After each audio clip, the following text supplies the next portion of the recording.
This morning, we're taking a look at a powerful new art exhibition right here in South Jersey that's blending, I should say, contemporary painting, mythology, and self expression. Joining us is contemporary visual artist Devan Shimoyama, whose bold, layered work explores identity, transformation, and queer Black culture. His latest solo exhibition, called Shift, is now on view at the Rowan University Art Gallery and Museum, part of Rowan University in Glassboro. Good morning to you, Devan. Good morning, Ken.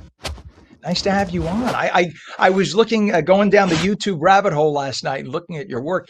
It is mind blowing. The colors are awesome, and I just love Thank you. the imagery. It's very very cool, and I want everyone to check it out. We're going to talk about how they can do that later in this interview.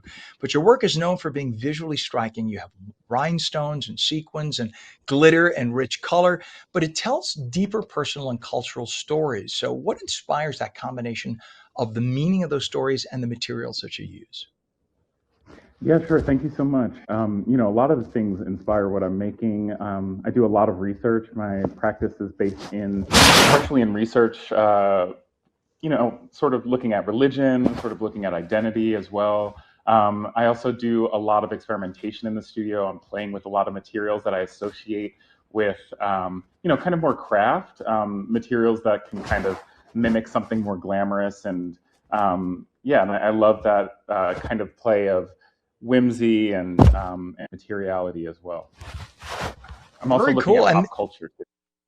yeah, I didn't mean to step on you, but there's, by the way, I just want to give you a heads up. I don't know if your microphone it sounds like it's caught under your, yeah, and you might want to lift it Oh, up a little bit because it's muffling your voice a little maybe. bit. We want to hear you nice and clear. There we go. Yeah. All right. So now the Okay. exhibition is called Shift, and it draws inspiration from the Major Arcana Tarot deck. So what drew you to tarot as a framework for the new body of work?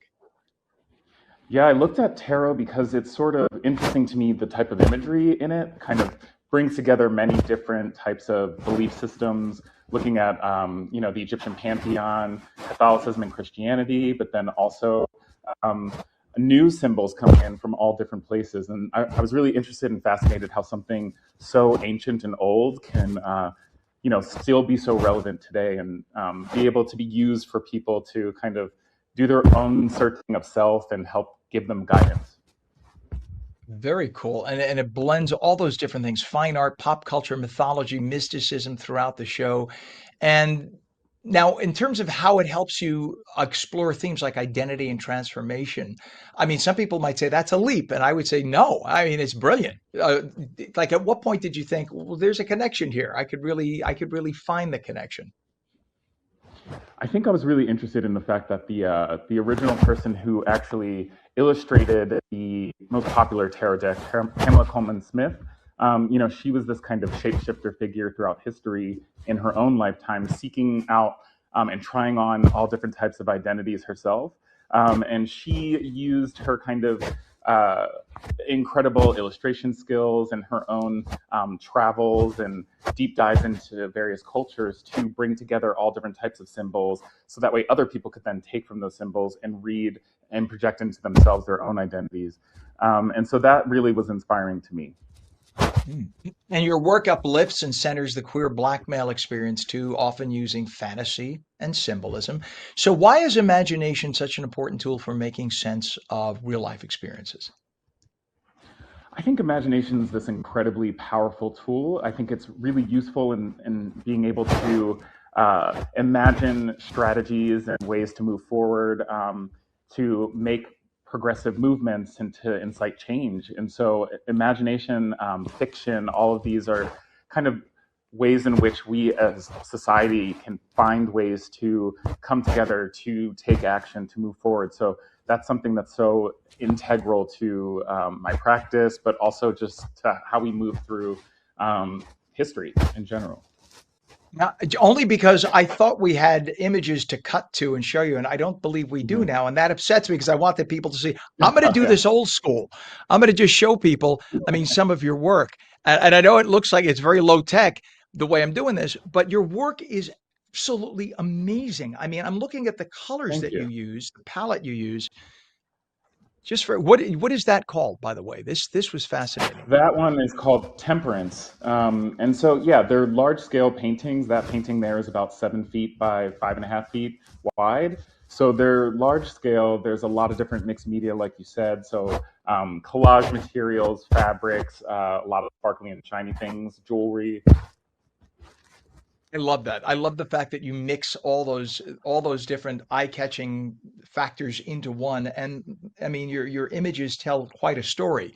This is your regional debut here in South Jersey, and you're from Philadelphia originally, right? So this isn't far from your home, Yeah. your original home. I know you live out in the Pittsburgh area now, but you do call this region your home originally. And what does it mean to bring this exhibition to a new audience in the Mid-Atlantic area? I think it's really important that I was able to exhibit something near where my family lives. My family's still out in Philadelphia, and so going to and from South Jersey was something I always did growing up.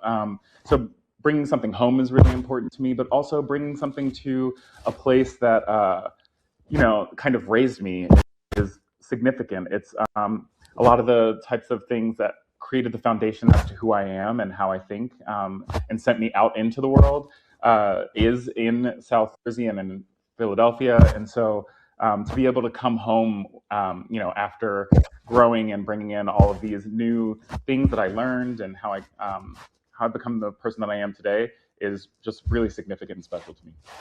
Did you find, by the way, that because I've heard varying, I'm gay, and I've heard I come from the New York area. I had a very positive upbringing in terms of coming out. What was it like in the Mhm. Philadelphia area for you?